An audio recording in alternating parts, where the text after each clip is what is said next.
All right, you're going to label your paper section 4.3. We're going to be talking about congruent triangles today. So what I need you to do is just simply draw a triangle on your paper. So draw a triangle, and don't make it exactly like equilateral or isosceles. You can make things a little different sizes here so that maybe you have a scalene. Yeah. And then after you draw your triangle, I want you to measure the length of the three sides. So use your ruler and get an exact measurement. So for my first side here, I got exactly 12 centimeters for that first side. And then you're going to label all three of your sides. My second one is about 5.7.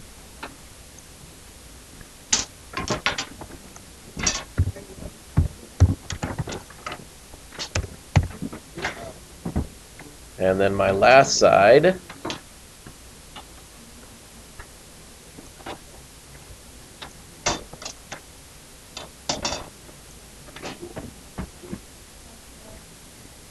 is about 8.6.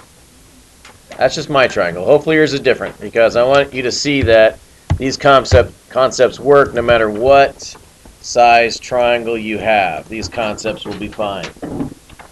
So you've got three triangles, or three sides in your triangle, and you measured them all. I'll give you a second to do that.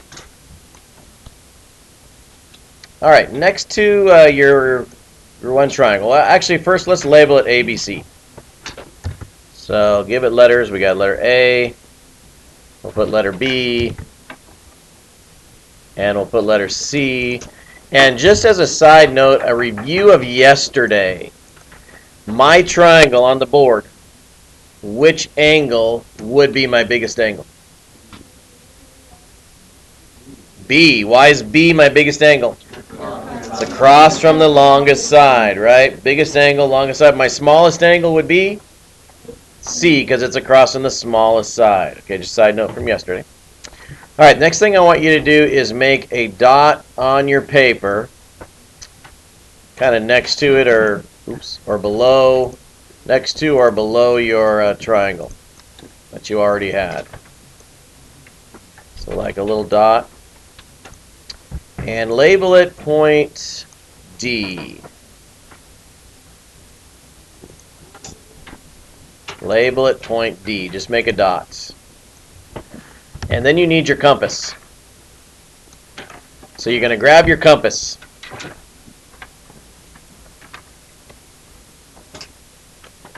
And you're going to take your compass and you're going to measure the length of your bottom side here. For me, it's AC. I'm going to find out how long AC actually is with just my compass.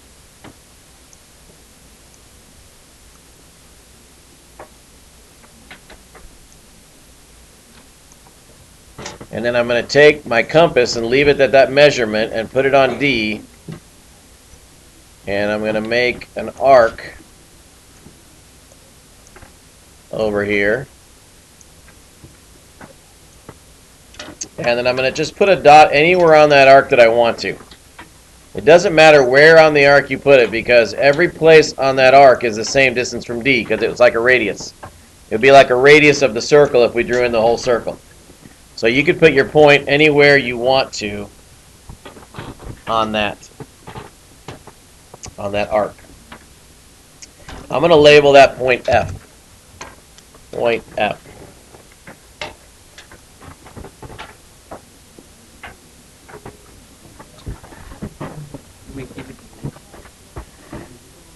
Next thing you want to do is take your compass and measure the length from A to B.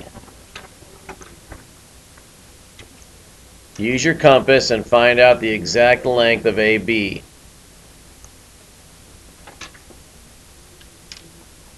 Okay, so there's AB, and then I'm going to put my compass again on point D, and I'm going to make an arc like this around point D. Now don't put anything on that arc yet. Just make that arc and then leave it there. And then the last side that we need to measure is, for me, it's BC.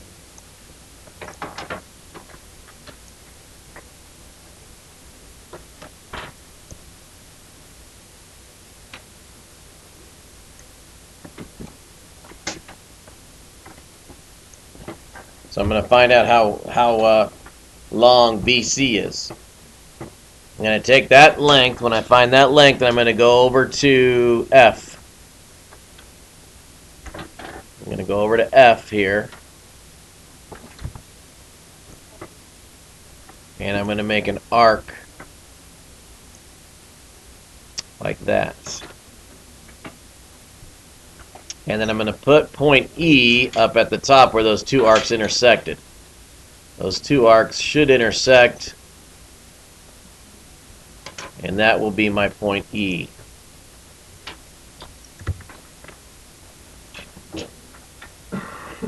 And once you've got your three dots, you're going to get your ruler out and just connect the three dots.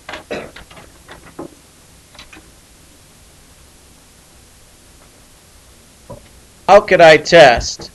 How could I test if these two are the same triangle? Okay, I could do that. Or could I make sure these three sides are the same as these three sides? Okay, so let's get your ruler back out and measure your three sides again and just see if they came out the same. So my first one here is 8.6, so that's a good one. That came out the same. And it should, if you measured it correctly with your compass, it should come out. Now, if you're a little bit off, your compasses aren't the greatest, so they could move.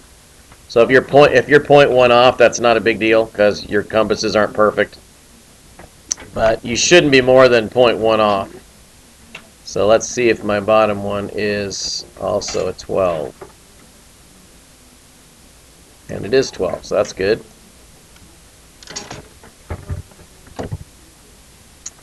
And then my last side, let's check that out, should be 5.7. And there it is, 5.7. Good.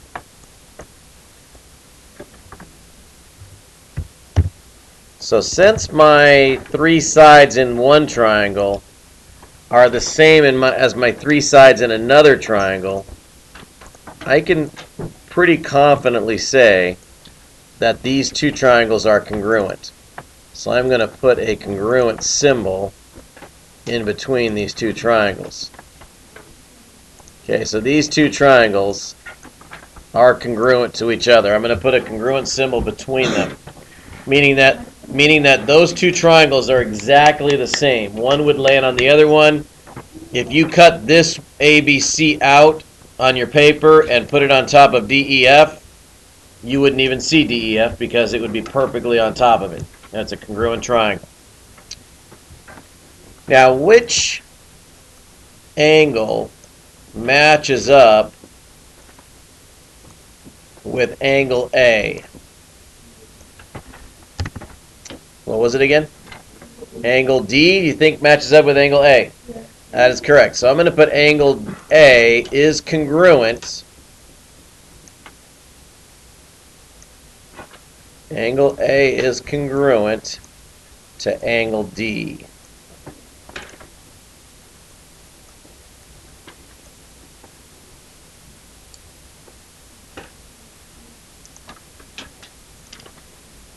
That is one part of each triangle that would be congruent to each other. The angle A would be congruent to angle D. Now, if I said angle or side AB, if I said side AB, then what side would you tell me that's congruent to?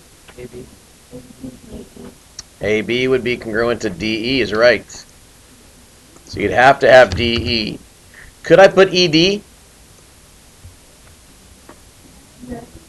Could I put ED? Could I put AB congruent to ED? It's the same line. So technically, yes, we could put that. That would be the same distance, right? But in triangles, we don't usually do that. In triangles, we try to keep corresponding pieces together. So if I've got A as my first letter and A matches up with D, then I'm going to put D as my first letter. Okay, you're almost always going to try to keep your letters in the right order, and there are certain points where you have to keep your letters in the right order. So I would just get used to it. You might also want to put your side symbol up on top and show that those are sides. Those are just two pieces of all the corresponding parts.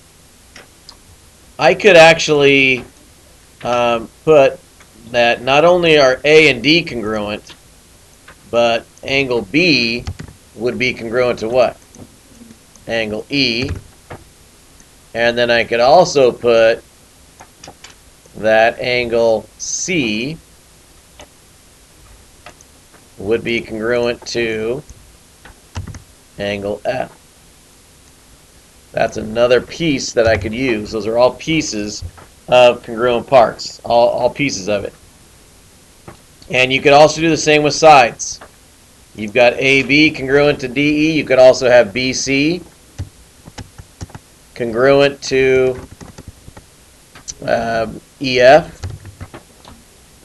And then you could also have AC congruent to DF. So those are other pieces that you could also say are congruent to each other.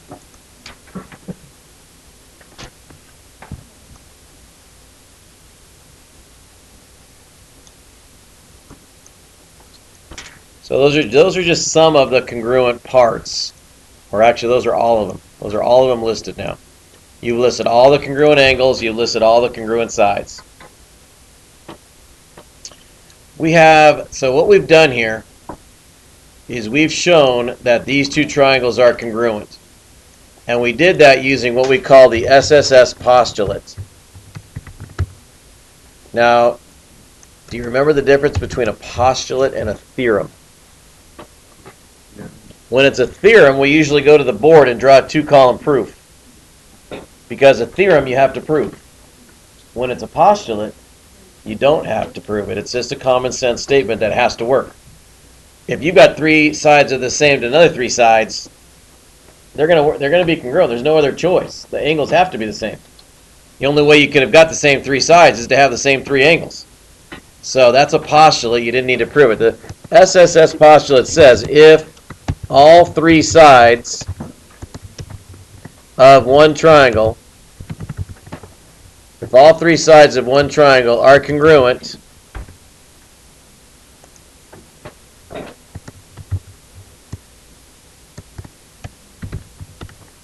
to all three sides in another triangle,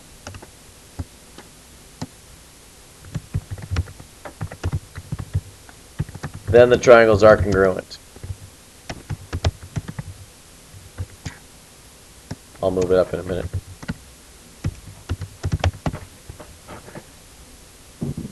So it says this: if all three sides of one triangle are congruent to all three sides of another triangle, then the triangles have to be congruent to each other.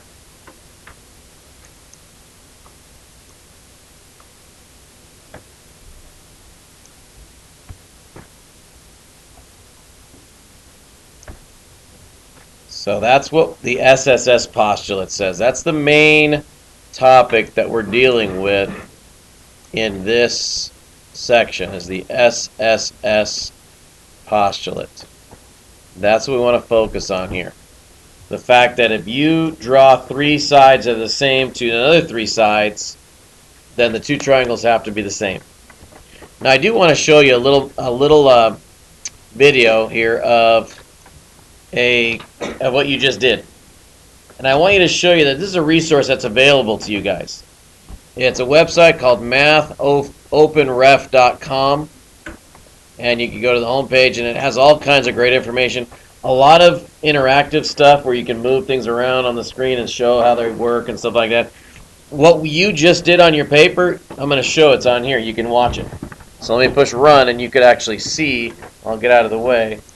So you could actually see them copy the triangle that you just did. You measured the one side, you made an arc. You made a dot on that arc anywhere you wanted to. You measured the second side, you made an arc. And then you measured your third side and you made another arc. And where the two arcs connected was your third point. And then you took a ruler and you connected those. And that copied the triangle. It made an exact duplicate. That duplicate is made because of the SSS. They copied all three sides. And by copying all three sides, they made two exact identical triangles. That's your SSS pasta. But you have all kinds of things on here. All kinds of constructions. If you forgot one, you could go to this mathopenref.com and you can get anything you need. Okay, there's 5 letters that you need to memorize or know what they mean. C, P, C, T, C. Okay, 5 letters. Every other letter is a C. And it's basically what we just did right in here. All of these pieces that we just did are called corresponding.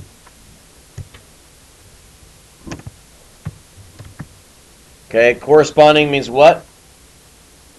In the same position, like same position angles, and we had corresponding angles. These are corresponding parts. That means it could be an angle or it could be a side. Corresponding parts of congruent triangles are congruent. So you can see what my 3 C's are: corresponding, congruent, congruent. But it's corresponding parts of congruent triangles are congruent. Just what we just did. We just showed that AB is congruent to DE. They're both 5.7. Those are corresponding pieces because they're in the same spot. I also want you to know that we use tick marks a lot in this unit. So I'm going to use a tick mark here, and I'm going to say this one side has one tick mark. It matches to this side, so I'm going to put 1 tick mark. Those are going to be congruent sides because they both have 1 tick mark. Okay, I'm going to put 2 tick marks down here to show that this side is going to match up with this side. These 2 sides are congruent sides. They're both 12, so I can put 2 tick marks on both of them. And you could put 3 tick marks and 3 tick marks to show that the last sides are the same. So tick marks show congruency. It's almost like instead of writing this down, you can just put tick marks on your picture, and it's the same kind of thing. You're showing congruency. That's what you're doing. You can also do that with angles. With angles, I'm going to use an arc. So I could put an arc like an angle. Let's put it down at angle A. So I could say this angle right there is with 1 arc is congruent to this angle with 1 arc. So you could put that those 2 angles are congruent. You could put 2 arcs in B and 2 arcs in E. And that would be showing that those 2 angles are equal. You could put 3 arcs in C and 3 arcs in F, and it would show that those 2 are equal. So using the statements or using the notations, the tick marks, is basically you're doing the same thing. But you're going to get used to seeing these tick marks because you're going to see them on a lot of the diagrams and pictures and stuff like that. The last thing we want to write down in here is a congruency statement. A congruency statement.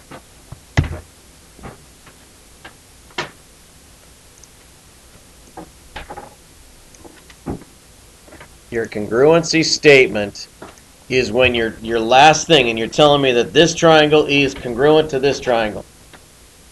So I'm going to need a little triangle symbol. I'll get it back up in a second there. Okay, so triangle. Let's say I'm going to use triangle CAB. Triangle CAB. Triangle CAB would be congruent. Keeps doing that. To which triangle? Triangle CAB would be congruent to triangle what? It's got to be FDE. You have to put FDE. If you put a different 3 letters like D, E, F, then you got it wrong. This time you can't switch it around. If you're making a congruency statement for a triangle, then you have to make sure your letters are in the right order. You have to make sure that if C and F are the congruent parts, if C's first, then F has to be first. If A is second and A matches with D, then D has to be second. So your congruency statement is utmost importance to keep the letters in the correct order. So that would be a congruency statement. All right, anything else on this side? Any questions on this SSS postulate? Okay, so you notice now that if you construct a triangle with 3 sides and the other 3 sides are equal, the 2 triangles have to be the same. Okay, no other choice. All right, let's go to SAS. SAS postulates. Here's what I need you to draw.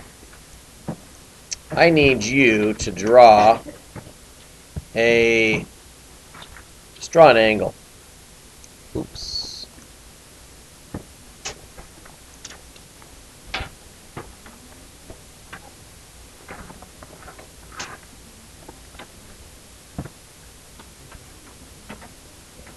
Okay, so draw an angle and measure both of your sides and measure the angle.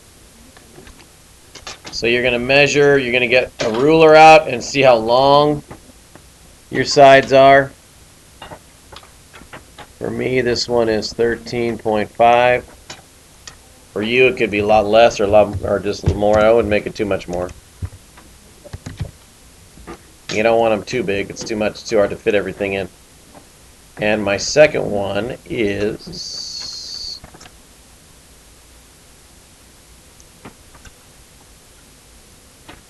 exactly 6.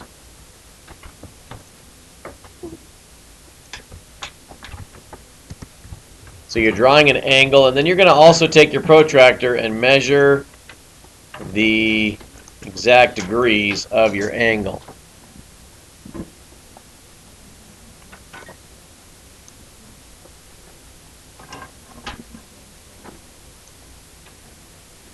Mine is 61 degrees, no, 51 degrees. 51 degrees is mine. Yours should be something different, but if it's the same, that's okay. Mine's 51.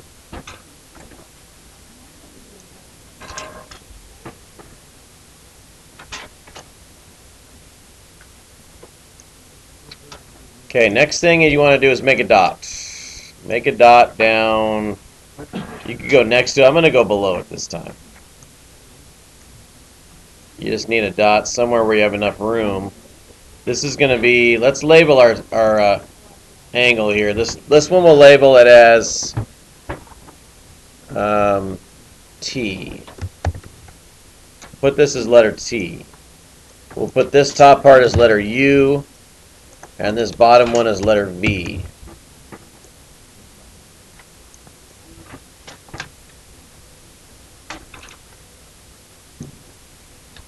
And we're going to label this dot X.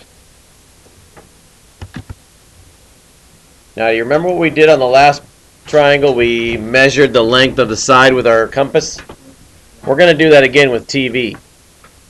We're going to measure the length of TV. Okay, so let's get our compass out again, and we're going to put it on T.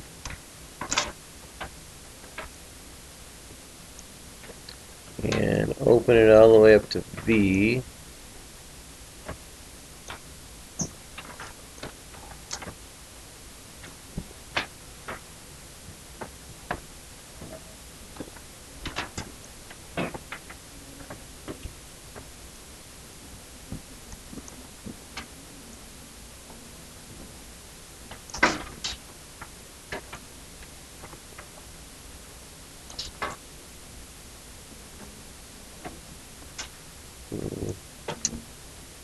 Thing's a little short. Okay, so right about there. So I'm going to take my compass then and make an arc. Okay, and anywhere on that arc I can put my next point, which I'm going to call point Z. So anywhere on this, I can put it anywhere on here. And we'll call it point Z. That is a congruent side. That's going to be the same length as TV. So XZ should be the same as TV. If you used your compass correctly, you made your arc, you put a dot somewhere on the arc, then XZ should be the same distance as TV. So you should be able to put in 13.5 or whatever it is you got for your first one. If you want to verify it, you can get out your ruler again, and you can actually see if that is the exact right length. And for me, it's perfect, 13.5. Now measure, use your compass once again. It's a little different from last period. I didn't do it this way, but I think this will work as good. Maybe even better. Take your compass and measure the length of TU now.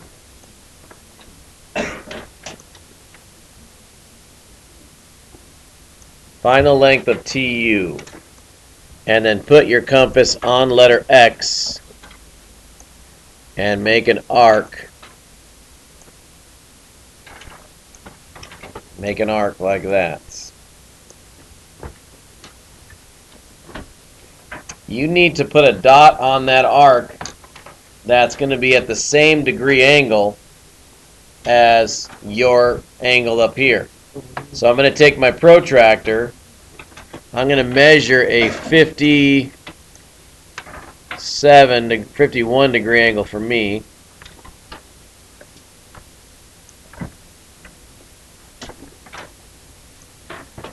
And I'm going to put a dot where 51 degrees is right on this.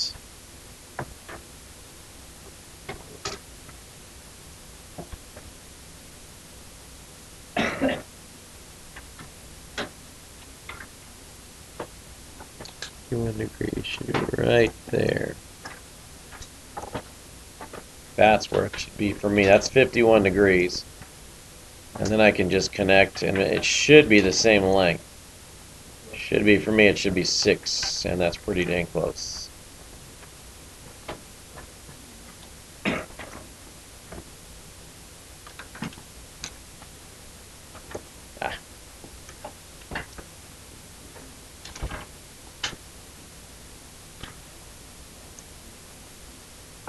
Okay, so, and then remeasure your angle and make sure you got the same angle. Yep.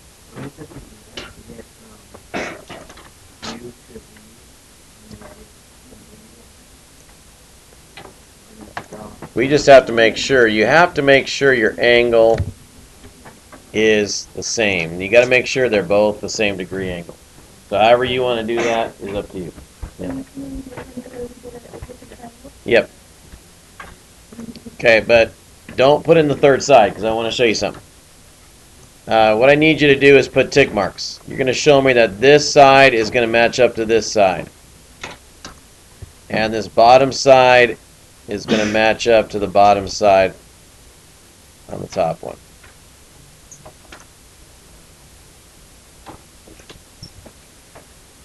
Okay, so you've got those tick marks to show congruency. You're showing that TU is congruent to XY and that TV is congruent to XZ. You're also going to put one arc. So put one arc in the 51 degree angles. For me, whatever your angles are, you're going to put the arc in there. You're going to show that this angle is congruent to this angle down here. They both have one arc. They're both congruent to each other. So what I have here is I have a side, and I'm going to put letter S. Okay, that's going to be an S. That's not a point or anything. That's just saying that this side matches up to this side. Okay, see my two little S's there I put there? Is that one side of the triangle is going to match up with that one side. Okay, I'm going to put a little A in here. This angle is going to match up with this angle. And then this side at the bottom is going to match up with this side at the bottom. So do you see the three letters that I used? Do they match up to the 3 letters that I put up here at the top of our paper? Yeah, SAS. And what the SAS postulate tells us, again, it's a postulate. What it tells us is if 2 sides and an included angle. Now that's what you got to understand what that means. An included angle. An included angle means you've got the 2 sides that make the angle. The angle's not somewhere else. It's in between your 2 S's. Has to be in between the 2 S's. So if you've got 3 sides and an included angle congruent to the same in another triangle, then the triangles are congruent.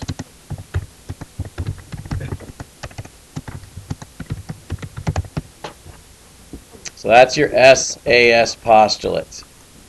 Just very, very similar to your SSS postulate, but this one you've got an angle that's in the middle. Now, why do you think that if I connect UV and YZ, if I connect this one and I connect the other one, why do you think that gives me 2 congruent triangles?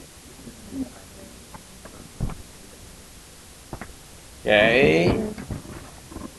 Sides could be, the corresponding sides would match up, right?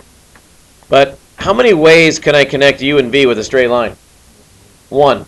How many ways can I connect Y and Z to a straight line? And what do you think is going to happen when I connect those 2? They're going to be the same. They better be. Because there's no other ways to connect them, right? So let's go ahead and do that. Connect those. Connect U to V.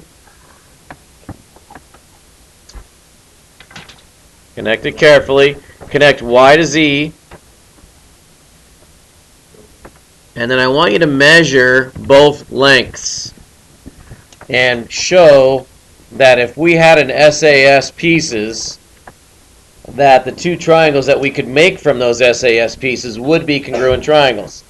So grab your ruler once again and measure those 2 sides to show that SAS works. That if you've got a side, an angle, and a side congruent, that when you connect the last sides, they're going to be the same. For me, that's going to be 10.5, and let's see what this one looks like. And this one is also, should be, Alan, what are you doing?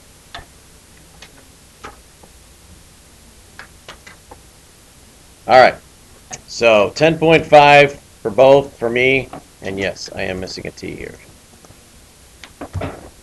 All right, so 10.5. So test yours. You should measure both of those. If your other measurements were the same, your side, your angle, and your side were the same, then you should have 2 exact congruent triangles.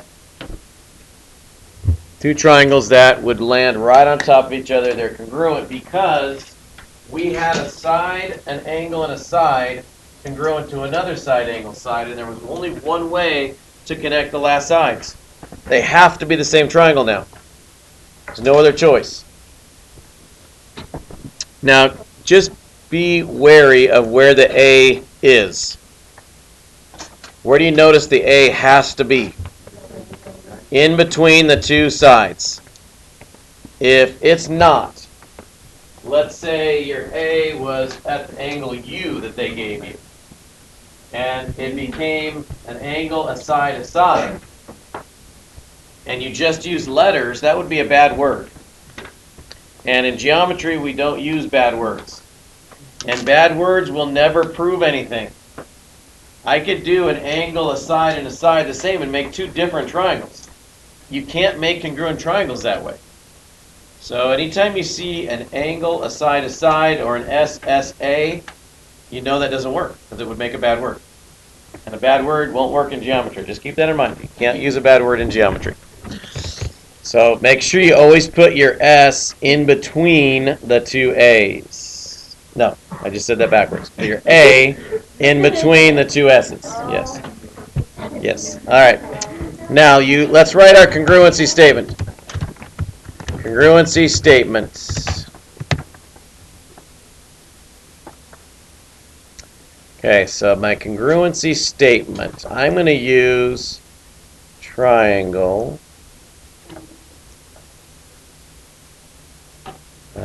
UVT. And I want to know what is congruent. Let me get one of these and copy and paste it.